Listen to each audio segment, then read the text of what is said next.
গান্ধীজিয়ে গো হত্যা বেন কৰিছিল। অসমত আইন আছে যে পাব্লিকক দেখুৱাই গৰু খাব নোৱাৰে। লুৰিণজ্যোতি গগৈয়ে এনেকুৱা কেণ্ডিডেট দি দিলে য'ত নেকি ৰাইজক দেখাই কৈ গৰু খায়, য'ত আমি ইছলাম ধৰ্মী মানুহক মানা কৰি আছো যে গৰু নাখাব, মহ খাওক, আৰু বহুত মুছলিম মানুহে মোৰ কথা মতে আজিকালি গৰু খোৱা বন্ধ কৰিছে।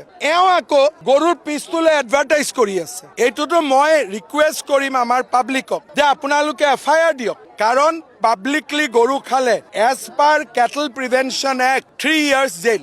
ইমান টাইট আইন থকা স্বত্তেও তেওঁৰ মাকে কেনেকে গৰু খায়? এতিয়া কৈছে ছোৱালীটোক কিয় টাৰ্গেট কৰিব লাগে? তাৰমানে গৰুবোৰ মৰি থাকিব লাগে, আমাৰ ধৰ্মটো ভ্ৰষ্ট হৈ যাব লাগে। ইয়াৰ বাবে মই তেওঁলোকক দোষ নিদিওঁ, মই দোষ দিওঁ লুৰিণজ্যোতি গগৈ।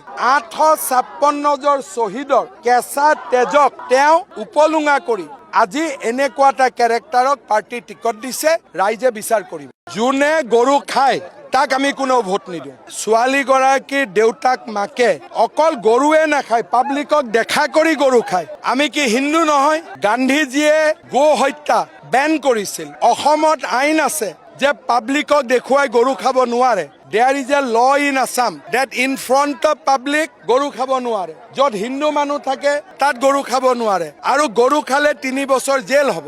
ইমান টাইট আইন থকা স্বত্তেও তেওঁৰ মাকে কেনেকে গৰু খায়? এতিয়া কৈছে ছোৱালীটোক কিয় টাৰ্গেট কৰিব লাগে? তাৰমানে গৰুবোৰ মৰি থাকিব লাগে, আমাৰ ধৰ্মটো ভ্ৰষ্ট হৈ যাব লাগে। অসমত এজনে ছ'চিয়েল মিডিয়াত কৈছে, আৰে গৰু খালেনো কি হয়? মহাত্মা গান্ধীক সোধক। গৰু আমাৰ মা হয়।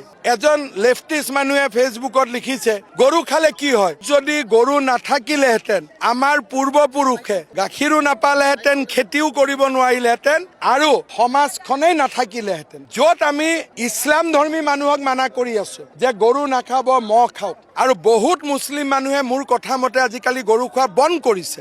এওঁ আকৌ গৰুৰ পিছটোলে এডভাৰটাইজ কৰি আছে। এইটোতো মই ৰিকুৱেষ্ট কৰিম আমাৰ পাব্লিকক যে আপোনালোকে FIR দিয়ক, কাৰণ পাব্লিকলি গৰু খালে as per cattle prevention act 3 years jail. Lurinjyoti গগৈয়ে এনেকুৱা কেণ্ডিডেট দি দিলে য'ত নেকি ৰাইজক দেখাই কৈ গৰু খায়। তাতকৈ ডাঙৰ কথা, গৰুটোতো আহিব। যিজন মানুহে উমৰ খালিদ অৰ সজ্জেল জুনুনে বোলা কি আমি চিকেন নেকটো কাটি দিম, তাৰ ছাপৰ্টত তাৰ মায়ে পোষ্ট কৰিছে। মোৰ যদি মা দেউতাই কৰিলেহেঁতেন, মইতো অসমীয়া, মই আজিয়ে কি ডিক্লেয়াৰ কৰিলোহেঁতেন এওঁ মোৰ মা বাবা নহয়। গোপীনাথ বৰদলৈ কিয় ফাইট কৰিছিল? চিকেন নেকটো কাটি দিলে অসম ক'ত যাব? বাংলাদেশতে যাব। মহম্মদ ইউনিছে কি কৈ আছিল যে চিকেন নেকটো কাটি দিয়ক, আৰু কুনকি চৌধুৰীৰ মায়ে কি কৈ আছে? সেম কথা কৈ আছে। ইয়াৰ বাবে মই তেওঁলোকক দোষ নিদিওঁ, মই দোষ দিওঁ লুৰিণজ্যোতি গগৈ।